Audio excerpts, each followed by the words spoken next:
Ia ter um show de uns amigos meus ali na Teodoro Sampaio, e quando eu desci a Teodoro, quando eu tava chegando ali embaixo, veio vindo dois caras assim, eles eram dois flanelinha de carro assim, e os caras me fecharam e falaram assim, você que atacou a menina ali em cima, não sei o quê, mas mesmo assim eu achei, os caras estão me engurupindo pra me enfiar aqui dentro e me assaltar. Eu não reagi nada, eu falei, não, já tava pronto pra dar o que precisasse e ir embora, né? Falei, não, tava num show aqui em cima, não sei o quê. E nisso um dos caras já começou a me bater, já chegou mais gente. E eu já meio que perdi o sentido. E o cara falava assim, vou comer seu cu, não sei o quê, filha da puta, que você fez isso, você fez aquilo. E eu não tava conseguindo entender por que os caras não me roubavam logo. Assim, o cara tá me agredindo desse jeito, me enfiou ali pra dentro. Ele falou assim, a gente vai chamar a polícia, você vai ver. Eu falei, não fiz nada, cara, eu tava aqui em cima. Aí um dos caras falou, não, vamos até ali então com ele. Ele falou, não, é ele mesmo, é ele mesmo. E aí chegaram duas viaturas, uma tava vazia e na outra tava a menina, a qual eu não vi e nunca vi até hoje. Foi até a delegacia, na 15ª ali. Sei lá, eu fiz o que eu sabia, assim, comecei a rezar um Pai Nosso, assim, falei, não sei o que tá acontecendo aqui. E me botaram sentado com 4 caras, assim, que estavam ali, presos também, só que nenhum deles não tinha nada a ver comigo fisicamente. Aí uma hora os caras mandaram levantar, tinha um vidro pintado de cinza e um buraquinho, não era nenhum olho mágico, assim, era uma coisa bem terceiro mundo, assim, só um negocinho, assim. E a menina tava do outro lado. Eu tava, pelo que eu entendi, com a roupa igual a do cara, tava com a calça preta e com um moletom azul, que também não é uma roupa nada extravagante ou muito diferente, né? E a menina me viu ali, no trauma que ela tinha sido atacada, e eu todo roxo, e os caras tinham sido o herói, e tava a polícia, ela olhou e falou, foi ele. Só que não tinha como ela dizer que tinha sido um dos outros 4 que tinham botado do meu lado, né? Tinha um cara alto, magro, um outro negro e um outro gordinho, não tinha nada a ver um com o outro, assim. Ela falou, foi ele. Aí os caras falaram assim, alemão, sua batata tá assando, você vai ficar aí. Acho que a única vez assim que eu senti isso na minha vida que eu vou falar é uma vez quando eu era criança e eu me afoguei na praia e eu lembro da sensação de estar indo pro fundo do mar e, sei lá, entrar meio num nirvana assim e falar, bom, uma calma assim que vem assim, eu falei, bom, agora eu vou... Eu lembro que quando a minha mãe chegou, eu já tava meio em transe assim, ela falou, vai acontecer isso, eu falei, mãe, agora tem que esperar, não tem o que falar, né? O cara falou que tem que ficar aí, tem que ficar aí. Eu não sei, né? Que nem os caras falam, tipo, em letra de rap, o bagulho é louco, tipo, essa frase você só entende estando ali, estando preso. Não adianta você achar que você entendeu aquilo ali porque você ouviu Racionais, entendeu? Tipo, o negócio, você realmente é louco ali dentro, é muito louco. Mesmo eu, assim, que não tinha a vida ligada ao crime, você começa a admirar um cara que, sei lá, matou 10 e o cara tá ali na sua frente e sendo legal com você. Isso é uma coisa muito louca, assim, porque, tipo, o cara é um monstro. Só que, tipo, você enxerga o outro lado da pessoa, porque você tá convivendo, olhando pra pessoa 18, 20 horas por dia, entendeu? Então, tipo, você realmente... Quando eu entrei lá, o cara me olhou e falou assim, você fez o negócio? Eu falei, não. Ele falou, então pode sentar e ficar aí. E direto tinha julgamento do cara que ia e assumia a culpa e saía. Então era um... Parecia que eu estava num lugar onde eu não ia ter resposta nenhuma, que eu não sabia quando eu ia para julgamento e que se eu fosse para julgamento eu não sabia... Eu chegava a pensar assim, será que eu tenho que falar que eu fiz o negócio, sabe? Você começa a ficar louco, porque é só... Todo mundo tem um processo e todo mundo praticamente tinha uma coisa pior que a minha. O meu era muito leve ali. O cara era casado com a mulher, e aí separava da mulher, voltava com a mulher, tinha uma noite, a mulher se irritava com o cara por algum motivo, ia lá, dava queixa do cara, quando você viu o cara tava com 9 processos nas costas, aí tipo, não dá pra saber se o cara realmente fez, se o cara tem os 9, ou se o cara entrou ali e também já começa a cair um monte de coisa nas costas. Porque assim que eu entrei e a menina me reconheceu, 2 dias depois chegou uma outra garota lá, e me reconheceu também, por um outro negócio. E o cara falou, nossa, agora você tá fudido, meu. São 2. Eu falei, mas como assim? Tem um cara agindo, tem um outro, então já pega e já põe os 2 crimes naquele ali, né? E aí, tipo, ao mesmo tempo você via outros caras dizendo que tinha 11 processos, já tinha quebrado 9, faltava mais 2. Então, tipo, era uma gama de coisa e, tipo assim, né, acordava, ficava falando disso, ia pro pátio, ficava falando disso, e ali eu comecei a... Bom, não podia ter Walkman, não podia nada, eu pedi caneta, lápis, bloco e tal, e comecei a escrever, né, as coisas ali que eu passava, para passar o tempo, tinha que passar muito tempo sentado, e comecei a desenhar, né, o que eu fazia bastante era escrever carta, né, que tinha muito cara analfabeto ali. Então, isso era uma coisa que conseguia me, sei lá, criar um certo campo assim e ficar meio fora daquele universo ali que era muito massacrante, né? Pior ainda do que ter sido preso foi os anos que demorou a acontecer o processo. Levou mais que 5 anos. Porque ia ter, aí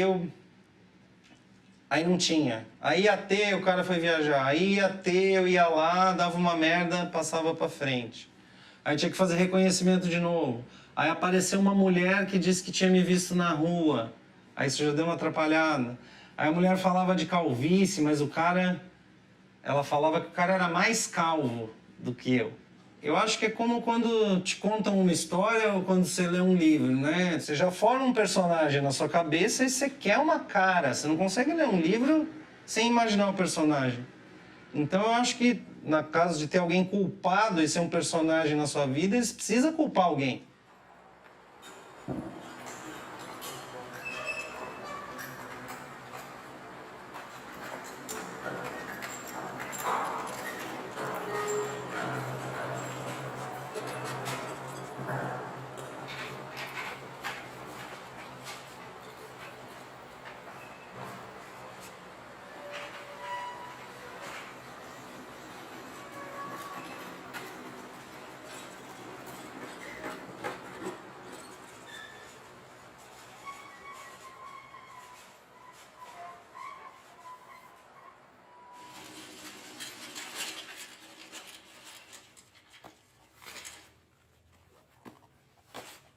Eu fui presa em casa por tráfico de drogas, né? Fumava maconha, tinha um monte de amigos que fumavam e naquele negócio de um vai pegar, pega pra todo mundo, foi assim que eu fui presa. Um namorado na época pegou fumo pra gente, pra mais alguns amigos. Alguns tinham desistido, não queriam mais e a gente sobrou com mais maconha do que precisava. E nisso um amigo meu levou um outro, amigo do amigo, levou em casa, falou, você tem? Quanto que você quer? Bem o que eu tinha, que a gente tinha a mais. Daí eu, muito esperta, falei, então eu vendo tudo pra você e já me livro logo disso. Não quero ficar com esse monte de maconha em casa e já me livro disso. E no dia seguinte ele me ligou para confirmar que ia passar em casa e esse cara, ele estava sendo rastreado pelo DENARC por suspeita de tráfico de droga química. Eu já tinha aberto o portão, vi que tinha alguma coisa errada, quando eu fui fechar já me deram uma gravata, enfiaram a arma na minha cabeça e já era. E aí começou toda a minha novela. Eu fui pro DENARC, saí com uma blusinha, porque teoricamente eu ia passar a noite lá e sair um ano depois só. E a única coisa que eu sabia era o que aparecia na TV. Então na TV se fala, só fala em juízo. O que é falar em juízo? Quer dizer que você só vai falar o que aconteceu a primeira vez que você estiver na frente de um juiz. Isso pode demorar 6 meses. E eu fiquei presa esse tempo todo. Indicaram um advogado que, na verdade, fazia parte de civil da empresa onde meu pai trabalhava. Talvez não tenha sido a melhor escolha para fazer minha defesa. E a hora que eu vi, eu li a defesa e falei, eu vou ser condenada. Eu achei a defesa uma porcaria. Fui condenada a 3 anos. Esse advogado desapareceu. Apareceu na carceragem, deu um tapinha nas costas, falou, olha, você foi condenado, então um beijo, tchau. Boa sorte. Eu fiquei 1 ano presa, daí eu saí numa liminar de um HC e fiquei na rua. Já estava trabalhando de novo, foram daí julgar o HC mesmo, me mandaram voltar. Me mandaram para cadeia de novo. Uma pessoa que está trabalhando, já está se reintegrando, estava 1 ano trabalhando. Daí eu conversei com meu advogado e a gente achou melhor eu ficar foragida até que todos os recursos que ainda cabiam fossem julgados. Daí eu saí do meu trabalho, demorou 1 ano para conseguir reverter isso e eu ganhei o regime aberto. Daí eu voltei, eu estava morando na praia, eu voltei para São Paulo. Daí eles fizeram um cálculo de quanto tempo eu teria que ficar assinando. E o cálculo deles deu que eu assinaria mais 1 ou 2 vezes e já era. Minha pena estava oficialmente cumprida. Fiz isso, fiz todo o trâmite. Daí, o que aconteceu? A vara de execuções não comunicou a outra vara, porque a vara de execuções é responsável por cuidar do seu caso a partir do momento que você recebe a condenação. Só que essa vara tem que contar para a vara que te deu a condenação o que você cumpriu, o que você não cumpriu. E não teve essa comunicação. Então eu já tinha cumprido a pena, mas essa vara aqui não tinha sido informada. E aí o meu mandado de prisão foi expedido e a polícia foi atrás de mim por causa disso. Tava um dia saindo para trabalhar, a polícia embicou e me prendeu. As coisas que eu pensei, eu tava com a minha mochila de treinar, primeira coisa que eu olhei, vi que eu tinha um torrone. Eu falei, bom, tenho roupa e tenho comida. Beleza, pode me levar presa. Daí ele não queria me levar presa, ele queria dinheiro. Eu falei, eu tenho papéis que comprovam que eu já cumpri minha pena. Posso pegar dentro de casa? Não, só se eu entrar junto com você.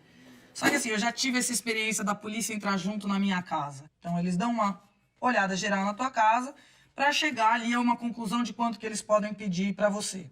Então, na segunda vez, eu falei, nessa não me pegam de novo. Falei, na minha casa não vai entrar. Ah, então você não vai poder pegar o papel, então você vai ter que ir presa. Pode me levar presa. Ah, não, vamos ter calma. A gente desce ali na padaria que tem ali embaixo, a gente toma um café enquanto espera. Onde você já viu isso? Ou a policial tem que te prender ou ele não tem que te prender. Aí, estava claro que dava para negociar financeiramente. Eu pagava para eles fingirem que bateram na minha porta e não localizaram ninguém. Mas se, sei lá, em um mês eu não resolvesse, eles iam bater lá de novo.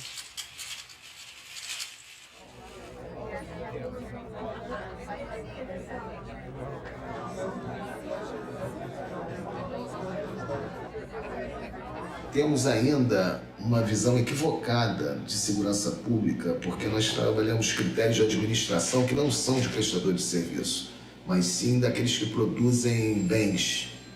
A polícia ainda é medida como uma boa polícia porque prende muito, porque apreende muitas armas, apreende muitas drogas. Então sempre se trabalha com critérios de fábrica. Mas a polícia não é fábrica. Só existe um critério que pode aferir uma boa polícia. É a opinião dos clientes. Não importa quantas pessoas a polícia está prendendo, quantas apreensões de armas e drogas, esses não são critérios para aferir uma boa polícia. E o Brasil ainda não acordou para isso. No mundo inteiro, onde você fala em policiamento comunitário, polícia de aproximação, a opinião pública é relevantíssima. Enquanto a polícia for somente o braço armado do Estado, que pode ser utilizado não só para garantir liberdades, mas principalmente para restringir essas liberdades, né? Enquanto a gente tiver ainda o viés repressivo como a marca das nossas polícias, eu acho que a gente não vai conseguir se aproximar da sociedade. Isso é muito ruim para a polícia, né? Porque ela acaba sendo um joguete na mão do poder político.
uma raiva muito grande.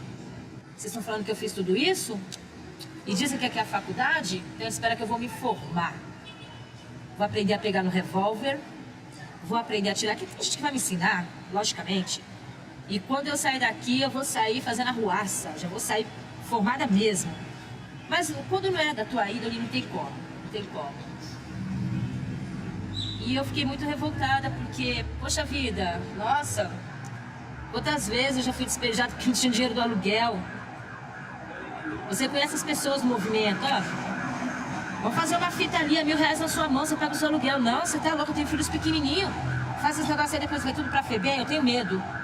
Então são coisas que você deixou de fazer pra não ser despejada e pra não ser presa, que no final você acabou sendo presa sem ter feito nada.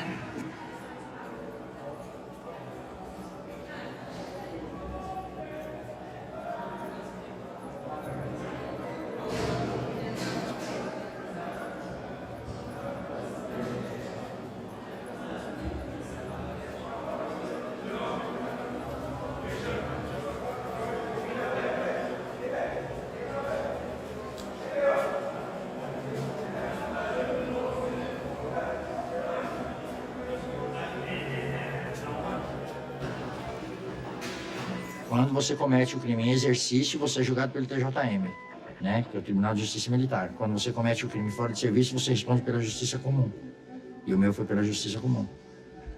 Eles falam que, por ser ex-policial militar, você sabia aquilo que você estava fazendo, né? Se fosse um crime, uma pessoa comum que tivesse cometido o crime, né? A pena teria sido mais branda. Só porque você foi PM, eles acrescem 1/3 da pena. Ou seja, você sabia aquilo que você estava fazendo. Então, foi o que aconteceu no meu caso. Eu peguei 20 anos, ele aumentou 8. Eu sempre gostei de adulterar carro, né? Eu comprava carro, eu remarcava, mandava embora para outro estado, enfim. Eu peguei um carro adulterado, eu que vendi o carro, né? Posterior a isso, eu ia devolver o dinheiro, ele não queria mais o dinheiro, ele falava que só acertaria se fosse de outra forma. Foi uma discussão, essa discussão perdurou por vários dias, né? As ameaças por telefone, e eu não suportei aquilo, peguei a arma, fui lá e matei. Em primeiro momento, o desespero é grande, porque você está acostumado a viver uma vida e depois você se depara com pessoas que você ajudava a colocar aqui. Muita coisa hoje eu não faria. Nem você pega um cara sentado na praça fumando um baseado, você levar para a delegacia, ficar 4 horas na delegacia para autuar em flagrante, só para ter o bel prazer de falar, tá preso, né? E hoje você dava um tapa na orelha dele, jogava o baseado no chão, pisava em cima, vai embora. Então, mudou muito o meu conceito com relação a tudo, né? Isso aqui é uma faculdade. Tem cara que roubou um shampoo e tem cara que roubou o banco. Então eles estão no mesmo patamares. Correto? Eu acho que a justiça teria que rever esses conceitos com relação às penas. As penas e o convívio. Ele teria que ter uma oportunidade de responder em liberdade e não errar mais. Então, mudou muito o meu conceito com relação a tudo. Veja bem, o soldado PM, quando ele fica pronto, que ele sai da escola, tá certo? Ele sai que nem um animal com cabresto. Ele sai vendado, você tem que fazer isso, porque o bandido é um bicho. Não é isso, não é verdade. Não é verdade. Se você pegar um cara, porque ele tá mal vestido, de chinela havaiana, tá certo? Você aborda ele de um jeito. Se você pegar um cara com uma Audi, você já aborda de outro. Se você pegar o cara com um Fusca, é esse maloqueiro que é esse Fusca. E pegar o outro com uma Captiva, é totalmente diferente, o comportamento é totalmente diferente, enfim. Então, esses conceitos teriam que ser revistos, sim. Sim. Eu sei que o traficante está lá, ele vai me dar R$200 mil se eu prendê-lo, tá certo? Mas eu tenho uma estatística, que eu tenho que cumprir essa estatística, para apresentar para a Secretaria de Segurança Pública, correto? Então, aquele cara que tem 200 quilos, que pode me dar 200 mil, eu vou lá, prendo ele, tá certo? Tomo a droga, tomo os 200 mil e solto ele. Aí tem esse coitado que tem 5 pininhos que ele está vendendo. Eu vou lá e pego ele, que ele não vai me dar nada, e no lugar do traficante de 200 quilos, eu vou mandar ele para a cadeia, para cumprir a estatística.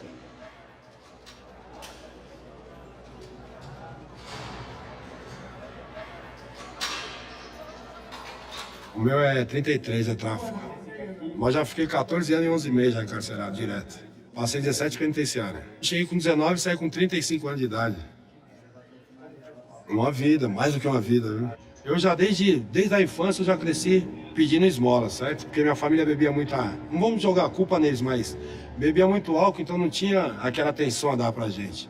Então a gente vivia pedindo esmola. Aí depois de muita humilhação, aí eu comecei de pedir esmola, já comecei a roubar. Aí já comecei a traficar, aí comecei a se envolver com o crime. Foi aonde hoje em dia eu tô aqui, né? Eu não queria isso pra mim, mas infelizmente aconteceu. Eu tenho 37 anos de idade, já tenho 2 netos já. Minha mãe até que tentou, estudamos um pouco, eu estudei mais na FEBEM do que na rua. A FEBEM, vamos se dizer, né? Hoje em dia tá pior do que uma prisão, certo? Mas antigamente não tinha mais assistência, né? Porque, por exemplo, você entrava lá, se você quisesse sair com uma profissão, você saía.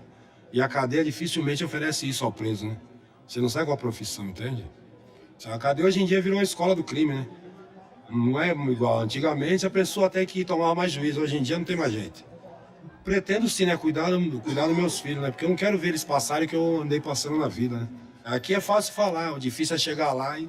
Entende? Ver as pessoas de carro novo, de motona nova, andando bem vestido. Sabe que vai ter que trabalhar ali um mês para ganhar 600 ou 700 reais, que seja, né? Ele vai ali durante 10 minutos, ele arruma muito mais, então, entende? Então, vamos dizer, ele cria uma fantasia, né? E depois que criou a fantasia, aí, fim de carreira.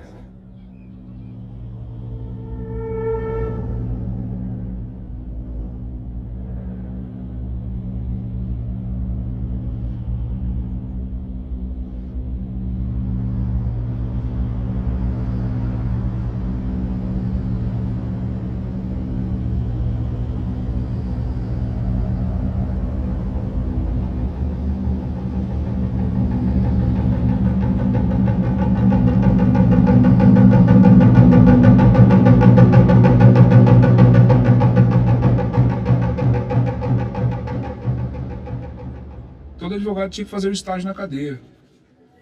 Todo advogado tinha que passar na cadeia, porque os maiores ladrões é advogado. Pode ser paga seu dinheirinho, então na maioria das vezes quem paga não somos nós, é a nossa família. Você cometeu um crime, você está preso. Ele vai lá e ilude sua mãe, sua mulher, seu irmão e some. A nossa lei no papel ela é muito bem feita. Ela é muito bem bolada. Mas ela não é cumprida, a lei não é cumprida. A lei não fala que todos são inocentes até provar o contrário? Então, cadê? Mostra um condenado aqui dentro que já foi julgado. Nenhum. Todos estão presos e não correm atrás para provar sua inocência. Tem montes de inocentes aí que a gente sabe que é inocente, mas a justiça não vê. Nem todo mundo que está no tráfico é traficante. Porque a lei mesmo fala que não existe quantidade. Não existe quantidade. Tem pessoas aí com 30 quilos, 100 quilos, 1 tonelada. Tem pessoas com 5 gramas de maconha. Está no tráfico do mesmo jeito. O Estado não quer saber. Não tem mais a lei do usuário. Acabou essa lei. Se tem, não está sendo posto em prática. Você não vai achar ninguém preso por uso. Só por tráfico. Mas não é traficante. Isso aqui é desumano, pô. Isso é desumano, isso aqui. Isso aqui não existe. Coloca um cavalo aqui dentro e vê quanto tempo ele dura. Ele morre, ele fica louco. O único que suporta isso aqui é o ser humano.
fez coisa errada, tem que pagar, velho. De várias passagens já. Você fez coisa errada na rua, então eles te trazem pra você pagar uma pena, pra você pagar pelo castigo que você cometeu lá fora, velho. Só que chega aqui, pra você pagar sua pena legal, você não consegue. Véio. O Estado não dá estrutura pra nenhuma diretoria de penitenciária nenhuma, cara. Fazer o cara, reeducar o cara e sair pra rua, mano. Reeducar, não tem como. Eu tirei casa de detenção, penitenciária do Estado, passei pro presídio do presidente Venceslau I. Passei num monte de cadeia, cara. E não aprendi. Você vê, minha família virou as costas pra mim, tá ligado?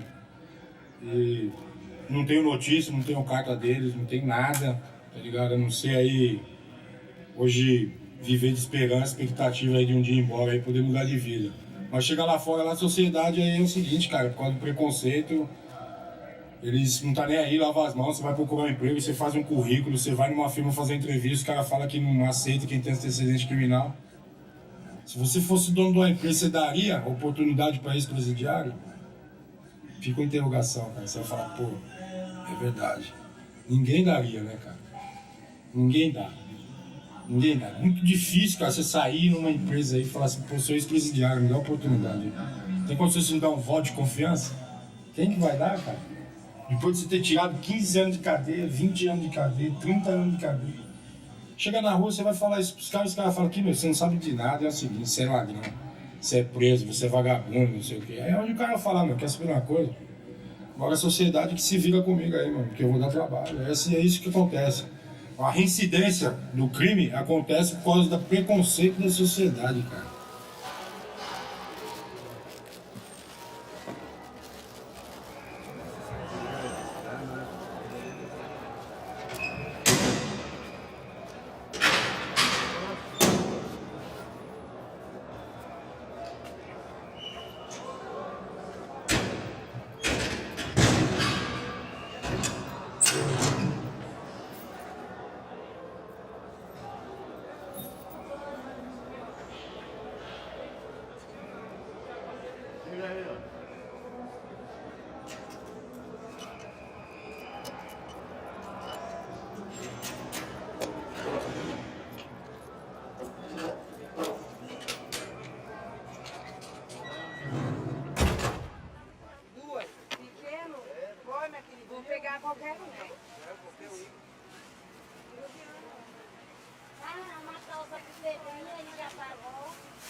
O que ela pegou na bolsa? Ó, minha gata.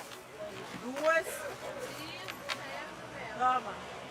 Hoje no mundo temos quase 15 milhões de pessoas presas. O sistema prisional, que infelizmente foi criado até para a igreja como sistema penitenciário de pagar a penitência, pagar a culpa, e algumas pessoas ainda acham que deve ser lugar de pagar o pecado cometido, e se mantém com essa defesa até hoje. É algo que começou errado, tem piorado ao longo da história e hoje é um câncer na sociedade. Agora, uma pergunta, por que nós prendemos se não dá certo? Por que mantemos o sistema prisional falido?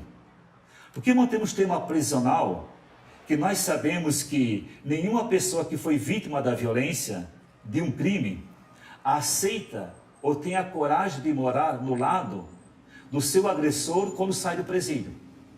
Porque sabe que o presídio vai profissionalizar para o crime, para a violência. E é caro. O que se gasta com o preso, às vezes até muito mais do que se gasta numa faculdade ou universidade. Então você gasta com a pessoa presa 8, 10, 15, no Brasil o máximo da prisão é 30 anos. Pagando o valor de uma faculdade e quanto mais tempo ficar preso, mais a sociedade terá medo dessa pessoa. A reincidência ao crime das pessoas que estão saindo do sistema prisional no Brasil gira em torno de 75%. Ora, eu prendi, era para recuperar, volta para a sociedade e comete muito mais crime que cometeu antes. Você coloca a pessoa numa cela fechada, super amontoada, e deixa 24 horas por vários anos sem fazer nada ali dentro. O que você está criando para a sociedade brasileira, para a sociedade em geral? Alguém revoltado, altamente desequilibrado, Porque assim foi que o sistema fez com ele. Desequilibrou, aleijou mentalmente, fisicamente e espiritualmente. Você nunca viu, numa comunidade primitiva, a cadeia. Como nunca viu juiz também lá dentro. Nem advogado também não tem lá dentro, não precisa.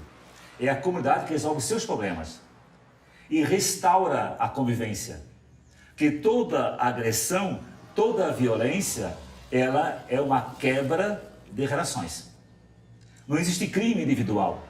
Todo crime é social. E você trabalhar para restaurar é restaurar relações quebradas.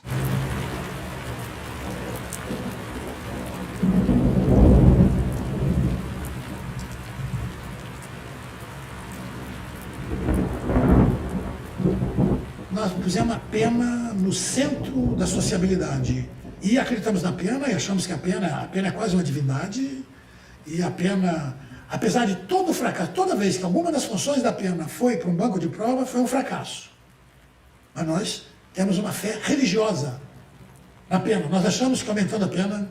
E, para isso, nós torturamos todos os números para dizer que a lei seca dá certo, para inventar uma maneira de expor aquilo, entendeu? E a mídia faz isso porque ninguém adora mais a pena do que a mídia, porque tem ali um enorme escoadouro.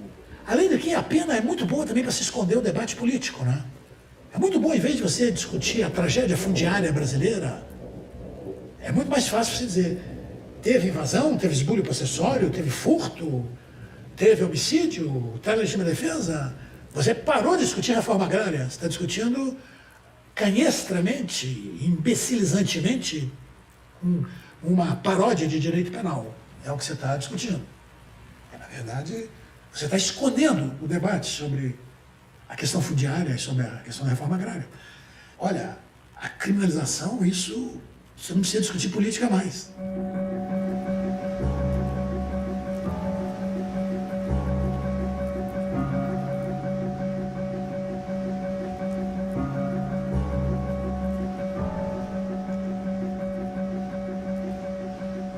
Bom, não tem como nós trabalharmos individualizando o preso A, B, C ou D da unidade X, Y ou Z.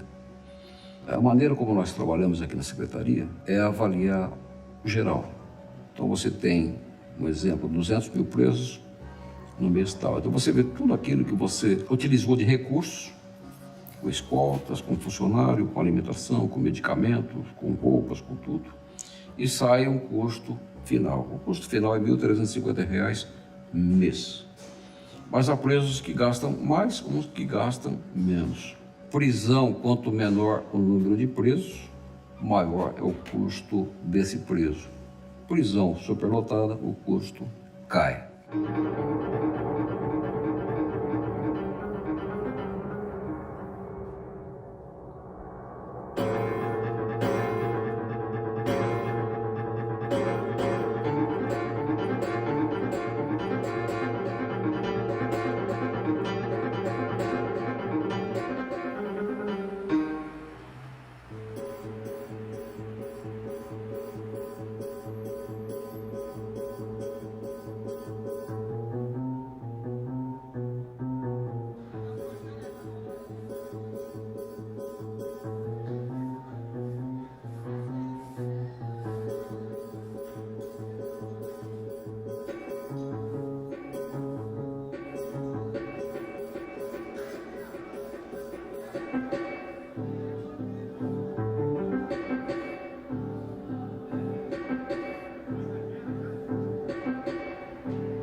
Os nossos cárceres são povoados por assaltantes, por crimes de furto, por tráfico, por estelionato. Esta é a verdade. Casos assim, claro, não faltam, né, de pai que comete crime sexual contra o próprio filho, de filho que mata o pai, essas coisas aqui não faltam no sistema penitenciário. Mas se eu for enveredar por este caminho, dá a impressão que o sistema penitenciário, os nossos cárceres são povoados por pessoas assim, e não é verdade. São pessoas que, em geral, não são portadoras, em princípio, de distúrbio nenhum. São pessoas cujos conflitos se dão na relação extrínseca e atual com a sociedade.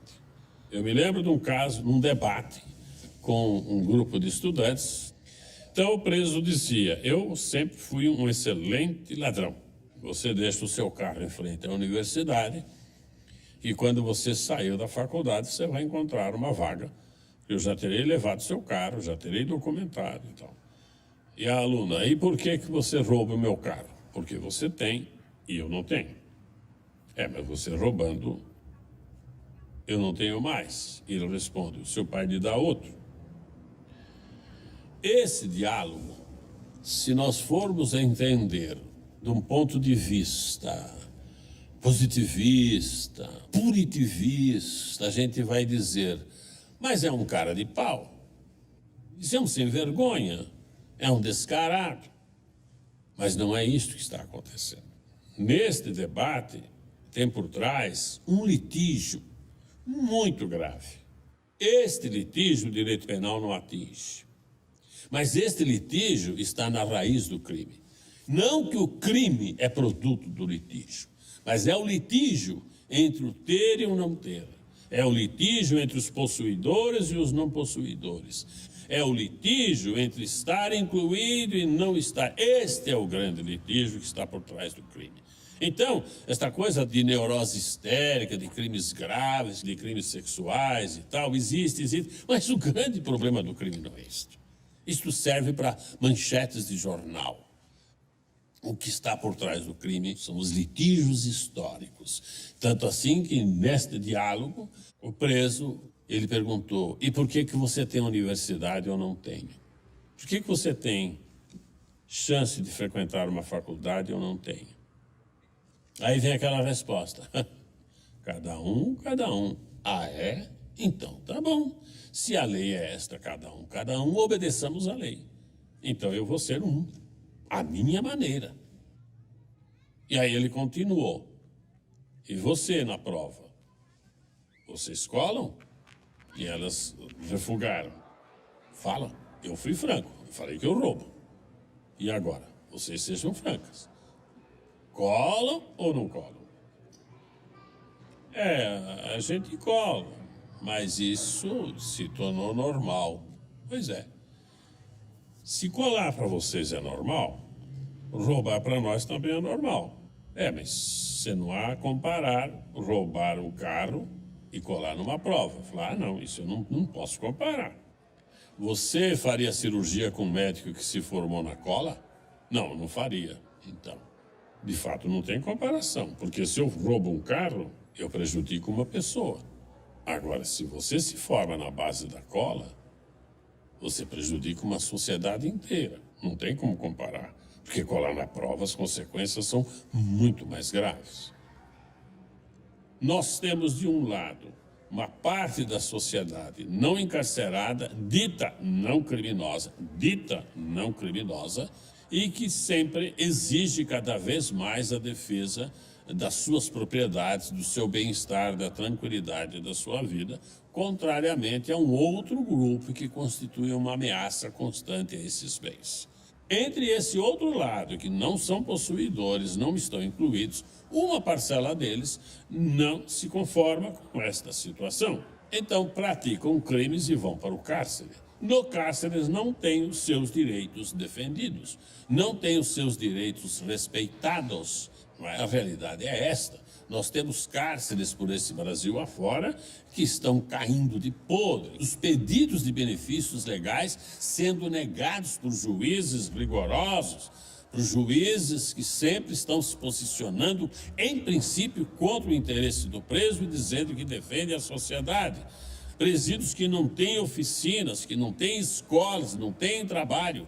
Presídios nos quais o preso, a única coisa que ele pode fazer costurar bola na cela. E aí, como esse é o único serviço que ele tem, não tem outro, o juiz não concede remissão de pena, porque aquele é um trabalho insignificante que ele faz da própria cela. Olha, mas esse é o único que eu tenho para fazer, então lamento muito, mas eu não vou te dar remissão de pena. Enfim, chega num ponto de injustiça tal que não tem outra alternativa, aí surge a facção. Uma vez eu perguntava para um líder do PCC, e até quando vai esta violência, Estado contra vocês e vocês contra o Estado? Será que isso não tem solução? E ele diz, quem sabe, doutor, o dia que o Estado respeitar os presos como pessoas, o dia em que o Estado atender a todos os direitos legítimos dos presos, quem sabe, nesse dia, as facções não tenham mais razão de ser. Então, veja, ele não disse, quem sabe nesse dia a gente acaba com as facções. Porque não tem como acabar com as facções. Não adianta você atacar as facções que elas não vão acabar. O que adianta é você fomentar medidas de satisfação daquelas necessidades, daqueles direitos legítimos que as facções estão tentando satisfazer. Ontem mesmo ouvi uma juíza dizendo que chegou um camburão com 12 presas do interior. Elas ficaram 9 horas dentro do camburão, fechadas lá no fórum. Naquele calor terrível, sem lugar onde fazer as suas necessidades, estavam todas fazendo as suas necessidades dentro do camburão. Agora, se vem uma facção e diz, vamos defender os seus interesses, é só você aderir. E nós vamos quebrar o pau. Esta coisa vai ter que entrar na linha. E aí, salve-se quem puder. Aí você adere à facção. A facção defende os seus interesses, paga advogado, libera, vai para a rua, chega na rua, ele vai ter que pagar pedágio para a facção. E às vezes vai ter que aderir ao tráfico. Vai ter que arrumar dinheiro para a facção, para que a facção tenha dinheiro para pagar advogado. É para o bem deles. Se você me perguntar, mas você acha que é isso aí mesmo? E quem diz que o imposto que a gente paga para o país, todo ele é revertido para o nosso bem? Porque a facção é muito interesseira. Interesseira você tem em todas as camadas sociais. Eles não acham nem que estão fazendo o bem, nem que estão fazendo o mal. O que eles acham é o seguinte, cada um por si, Deus por todos. Está declarada a guerra? Está declarada a guerra. Salve-se quem puder. E a guerra está declarada.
Vistoria dos familiares, das pessoas que vão visitar seus familiares, ou as pessoas presas lá dentro, é assim, uma burocracia enorme.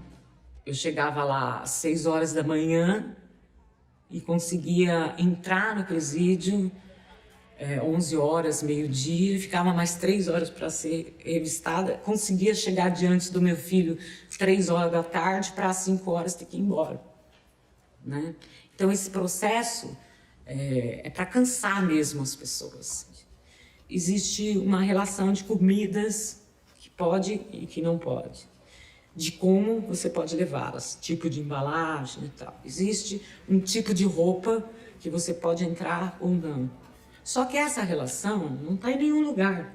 Tem uma listinha que eles te dão lá na portaria que muda a qualquer momento. Ah, essa calça não pode. Aí a mesma calça que eu entrei a semana passada. Aí você sai, tem um comércio paralelo lá fora, aí cada vez que você entra e sai, você leva mais 1 hora. Aí você sai, você compra uma calça, aluga uma calça e volta. Ah, não, esse sutiã não serve. É uma tortura psicológica com uma família, como se a família também fosse criminosa, né?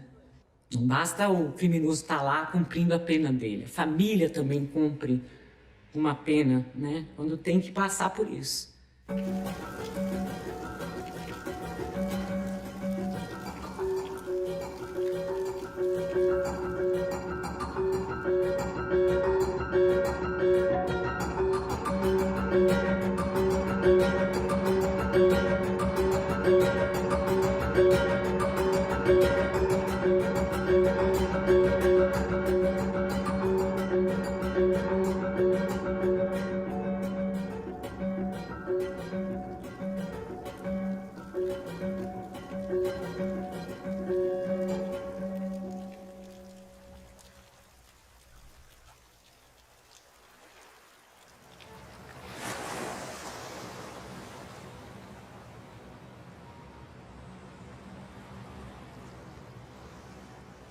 Nós temos a 3ª população carcerária do mundo. Somos superados apenas pela China e pelos Estados Unidos.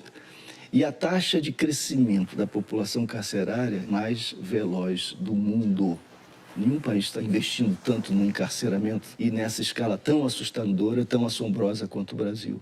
São jovens, pobres, frequentemente negros, que foram capturados em flagrante, negociando substâncias ilícitas, sem uso de armas, sem prática de violência e sem vínculo com a organização criminosa.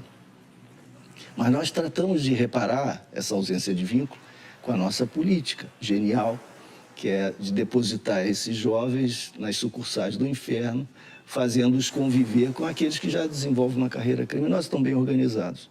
Nós estamos preparando uma bomba relógio para o país e para as vidas desses jovens que se destruirão, provavelmente, na medida em que eles tenderão a unir-se, então, finalmente, àqueles outros grupos e a praticar o que faziam agora com recursos mais violentos e com instrumentos de outro tipo. Né? Nós estamos gastando R$ 1.500 por mês com cada um deles para torná-los piores.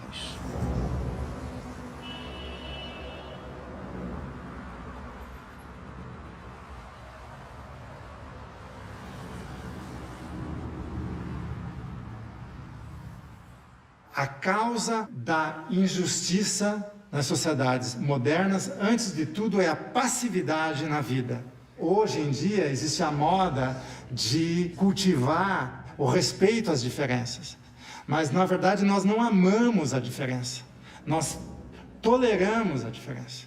Né? E sempre só toleramos a diferença desde que a diferença esteja mediada por uma forma de controle, por uma forma de segurança. Se a diferença sair por aí se afirmando sem controle, ela vira uma ameaça e ela deve ser abatida. Então, uma hipocrisia, um cinismo dizer que somos sociedades que cuidam das diferenças. Porque não amamos as diferenças, não podemos amar as diferenças. Por que não podemos amar? Porque não cuidamos de nós mesmos, não produzimos a nós mesmos, não nos tornamos fortes. Todo o processo de diferenciação vira um atraso, vira um incômodo, vira uma ofensa para mim mesmo. Então, os sistemas de justiça, eles estão aí para dar corda aos ofendidos. Né? Mas a ofensa, na verdade, é um grande negócio.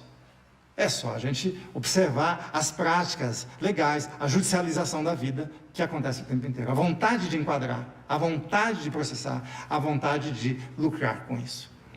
E não é apenas um lucro econômico, é um lucro afetivo dos impotentes. É um modo de gozar, é um modo de ainda continuar na vida achando algum interesse na vida. Então, a justiça é, na verdade, um meio de gozo para os impotentes. Haveria uma outra justiça, é claro. A justiça que não é do juízo, a justiça que, na verdade, não tem nada a ver com esse sentimento de vingança, que no fundo é uma grande injustiça. Né? Só que o sentimento de vingança é a base material para o capitalismo funcionar.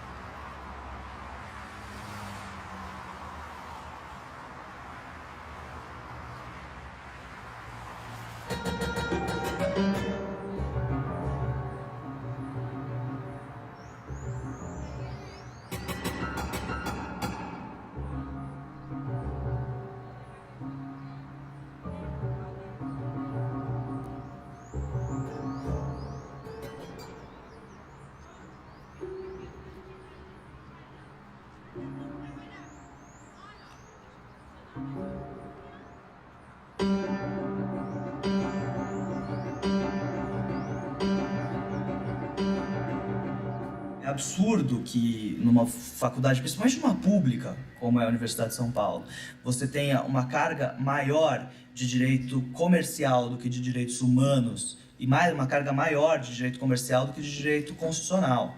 O tipo de profissional que é formado por essas faculdades é um profissional ideologicamente orientado. Existe um plano pedagógico ideológico que serve ao mercado.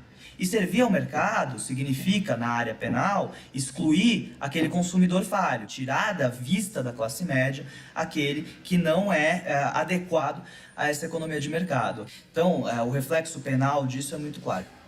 Os juízes conseguem contornar a lei, dar nós na lei, para manter pessoas presas.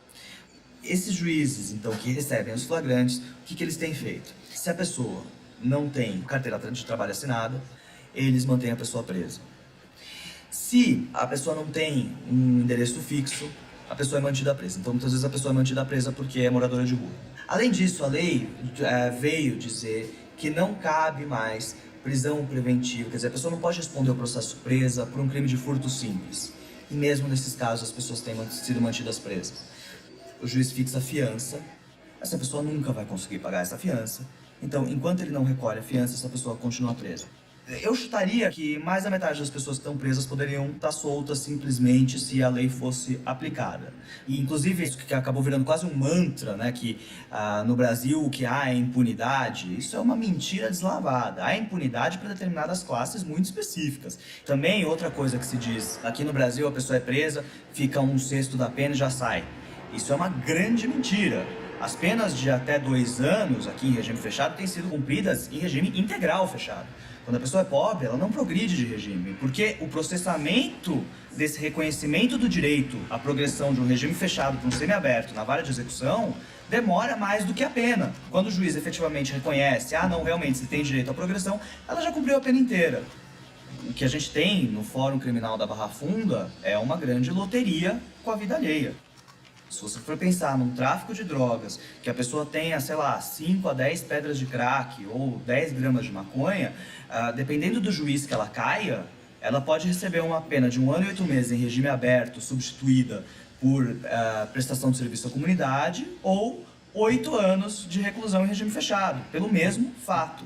Eu não preciso nem dizer que os tribunais superiores, STJ ou STF, eles entendem que a pena correta nesse caso é 1 ano e 8 meses de prestação de serviço à comunidade. Se a pessoa não é um grande traficante, aquele traficante que acaba até vendendo droga para sustentar o próprio vício, essa pessoa não pode ficar 8 anos presa.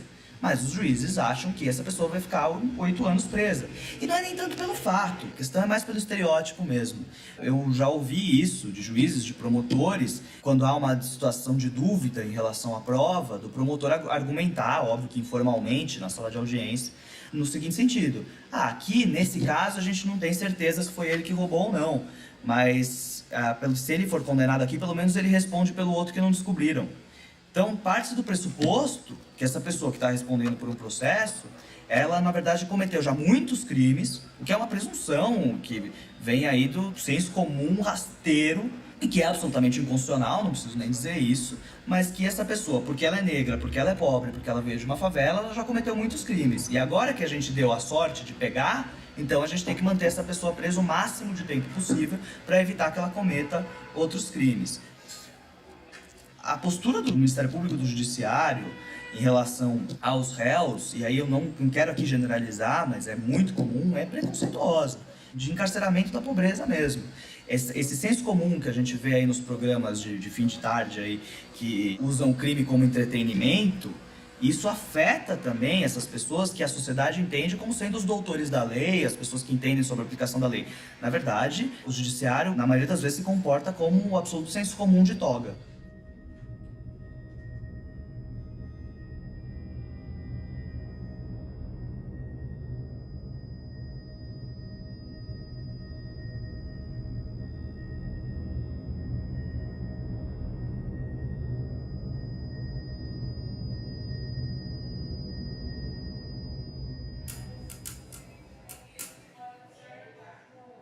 O próximo é um tráfico de drogas. Dona Glória, a senhora está sendo ouvida aqui, a senhora deve dizer a verdade do que foi perguntado, tá bom, Dona Glória? Mas é claro, mas é evidente. Como é que a senhora ficou sabendo da prisão da Dona Sônia? Então, Então, ela mora num lugar que é praticamente como se fosse um cortiço, tá? Invadiram, moram várias pessoas. E nesse dia eu cheguei e nisso eu vejo parar na porta aquele... É comunitário, né? Aquela perua grande da P. Isso. Aí eu falei, nossa, acho que eles vão fazer um trabalho social aí, né? Isso é muito bom. Mas eu estranhei que de repente desceu um monte de guarda e entraram correndo, né? E as crianças dela estavam ali na porta, sabe? Na entrada, as crianças, tudo. E quando é assim, as mães pegam as crianças, certo? Não sabe o que está acontecendo. Aí eu até falei, a Gabriela falou, a Gabriela está lá, eu vou lá ver as crianças. E foi, entrou. Eu fiquei aguardando. De repente, o meu susto. A dona Sônia sai com 2 guardas, revistou, não acharam nada. Ela falou, não tem nada para os guardas. E conduziram para dentro da viatura e fecharam as portas e entraram como se estivesse já para sair. Eu falei, mas o que está acontecendo, né? Todo mundo assim, né? Aí saíram com a viatura com ela. E a senhora ficou sabendo se encontraram droga ali? Eu fiquei sabendo depois que parece que houve um problema, né, de alguém que tinha lá. E quando a polícia vem, cada um quer se livrar, certo? E jogaram, né, perto lá da porta dela. Parece que foi achado, não sei. Não. E ali tem tráfico de droga, o pessoal faz? Olha, eu desconheço porque eu não entro lá. Eu sei que é um lugar que dá de tudo. Pessoa trabalhadora, tem gente que trabalha. E vagabundo. E vagabundo. A gente vê porque eu sou uma pessoa que tem uma certa idade, a gente conhece o tipo de pessoa só de um olhar, certo? A dona Sônia, eu conheço ela há anos, porque ela vive com os netos dela para baixo e para cima. Então, leva na escola, vai buscar, leva no médico. Né? Então... Doutor? Dona Maria da Glória. Dona Glória. Dona Glória. No dia, desculpa.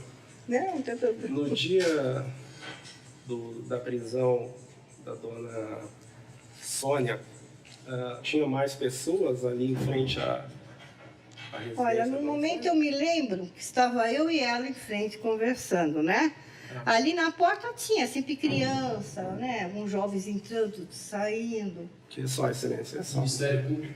Dona Glória, a senhora pode olhar as fotos de folhas 67? Realmente é lá onde a dona Sônia mora? Isso, é aqui. Agora, são casas assim, cada quarto com a sua porta? Cada tem assim, madeira, né? Tem as 2 portinhas que a gente vê. A senhora sabe... Mas muito pequenos os quartos, um quase assim encostado no outro, sabe? A senhora sabe quem é a vizinha da dona Sônia? A senhora conhece essa... Eu conheço algumas pessoas de lá. Conhece a moça chamada Malu? A Malu, conheço ela. Sabe se é vizinha da dona Sônia? Era pegar no quarto dela, né? Mas dona Malu falou onde a polícia achou essa droga? Eles comentam que acharam perto lá da porta da dona Sônia. Entre um e o outro ali, né, num cantinho. A gente não pode falar, tá pra cá é dessa porta, tá pra lá é daquela porta, né? Ali nas imediações. Agora, por que acharam que era da dona Sônia, que eu não entendo, né? Dona Sônia, a senhora está sendo acusada da prática do crime de tráfico de drogas. A senhora não é obrigada a responder. Pode, inclusive, permanecer em silêncio. É um direito da senhora. A senhora prefere falar ou prefere permanecer em silêncio? Eu prefiro falar. O que a senhora tem a dizer a respeito da acusação que existe? O que eu tenho a falar é que não é meu, entendeu? Lá mora muita gente, e entra muita gente lá, um entra e sai.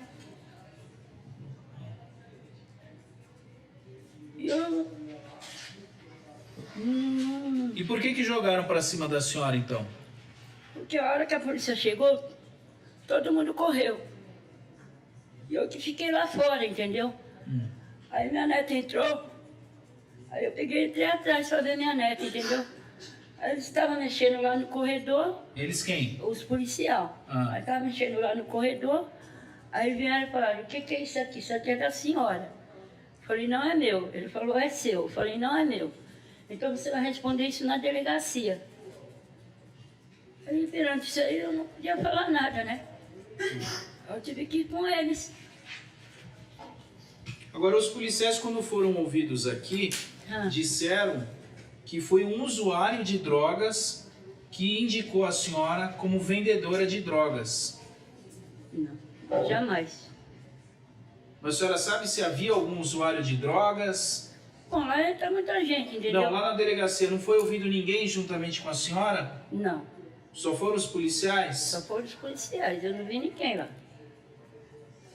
E a senhora sabe de quem era essa droga? Se a senhora não puder falar o nome, até para a senhora não se comprometer, não tem problema. Mas me diga uma coisa, a senhora sabe de quem é a droga? Sem falar o nome da pessoa. Eu não sei de quem que é. Eu sei que minha não é, entendeu? Porque eu não mexo com isso. Agora, uma coisa é fato, a droga estava lá. A droga estava lá, mas não estava no meu barraco, estava no barraco da Malu. Eles acharam na parede do barraco da Malu. É da Malu? Eu não sei. Pode ser que seja dela? Eu não sei, porque eu nunca vi também ela mexer com isso. Já ouviu comentários de que a Malu mexe com droga? Não, nunca ouvi. E por que a senhora não trouxe a Malu aqui para ver? Porque a senhora trouxe a Dona Maria da Graça, que nem sabe onde a senhora mora. Não, mas por que não trouxe a Malu aqui? Eu conheci a Dona Graça faz tempo, desde quando minha filha estudou na escola. Então, mas é que me parece que a Dona Malu seria mais interessante até do que essa Dona Maria das Graças. A senhora está com quantos anos, Dona Sônia? Eu tenho 53. A senhora trabalha? Eu trabalho com reciclagem. Ganha quanto por semana, por mês, por dia? Por dia dá para me tirar uns 30, 40 reais. Esse dinheiro é para a senhora ou a senhora ajuda mais alguém com esse dinheiro? Foi para mim e para os meus netos. E os pais dos seus netos, onde estão? Minha filha é usuária. Entendeu? Então ela está na rua. Aí eu cuido deles, eu e minha cunhada. Quantos netos são? São 2. Mas a senhora consegue manter essas crianças só com 30 reais por dia? Não, 30, porque a minha cunhada também me ajuda, entendeu? E ela trabalha com o quê? Com reciclagem também. A senhora já tinha sido presa ou processada alguma outra vez? Nunca, nunca, nunca. Ali naquele local onde a senhora mora, existe venda de drogas? Existe. Existe muita gente que mexe com... A senhora conhece, sabe quem são os donos da biqueira ali? Não, não sei não. Não sabe? Não sei. Tem alguma outra coisa que eu não perguntei que a senhora queira falar? Não. Doutora promotora? A senhora conhece uma pessoa de nome Marcos Vinícius? Não. Foi essa pessoa que acusou a senhora de ter vendido a droga para a senhora? Não, nunca ouviu falar? Nunca ouvi falar, não. Nem é, sei lá, conhecido da sua filha? Só não conheceu ninguém com esse... Não. Não viu nenhuma pessoa ali na delegacia? Não. Prestando declarações além da senhora e os policiais? Não. A senhora falou na parede da Dona Malu? Foi. Dentro do que estava a droga? Assim, eles começaram a mexer no corredor. Abriram a tábua do meu barraco, abriram a porta, quebraram minha porta, tudo. Mas eles foram achar na parede do barraco da Malu. Agora, e o dinheiro que eles levaram, apresentaram na delegacia, era seu ou era da dona? Não tinha dinheiro? Não tinha dinheiro nenhum. Obrigada. Defesa. Dona Sônia, no dia em que os policiais chegaram lá na frente lá do cortiço onde a senhora mora, tinha mais alguém na viatura? Não, não tinha ninguém. Dentro da viatura não tinha ninguém sem farda? Não. Falaram para a senhora que tinha alguém na viatura denunciando a senhora? Não, não tinha ninguém. Não? Tá, é só, excelência. Nada mais.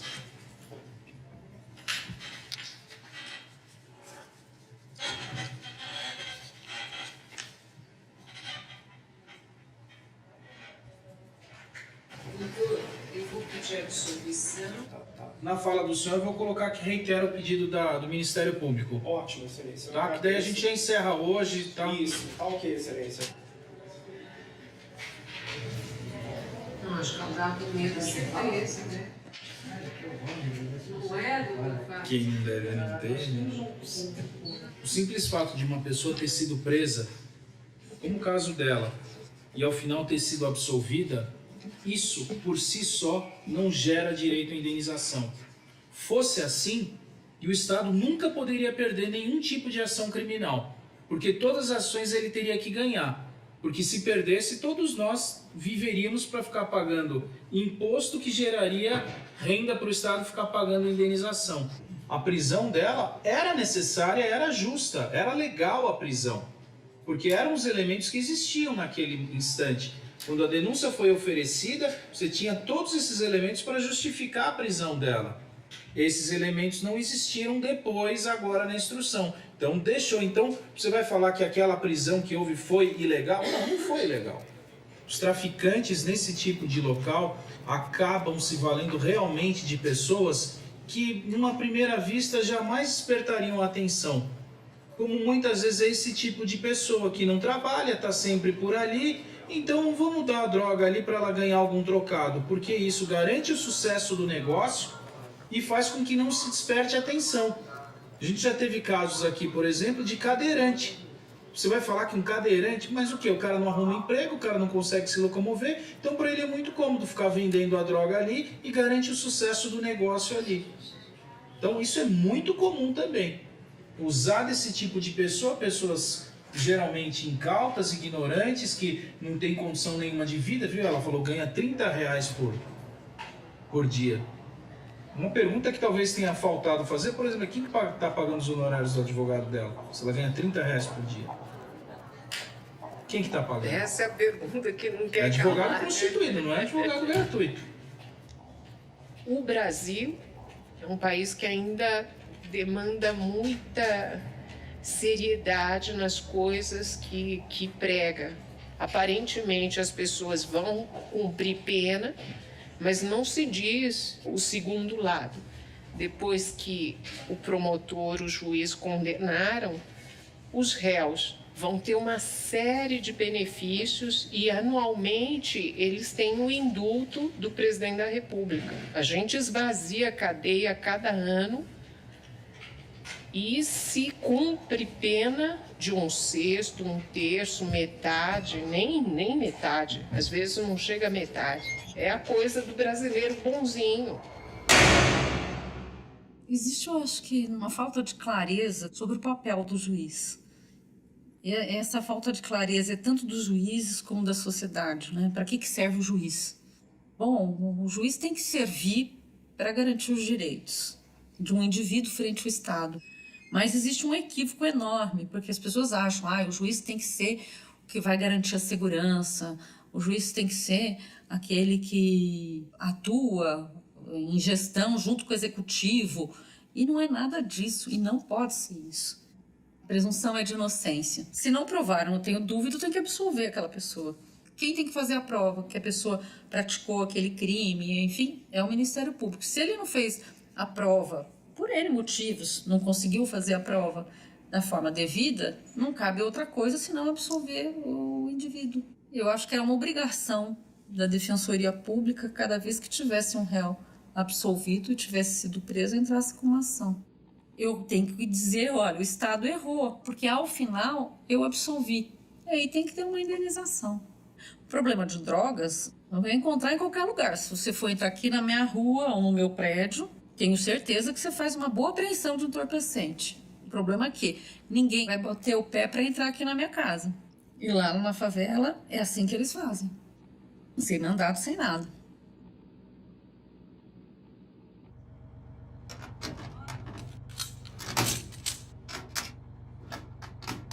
Um apelo, encarcere. Se nós não compreendemos o abismo social onde nós estamos todos afundados, nós não vamos jamais resgatar uma coisa que se chama dignidade.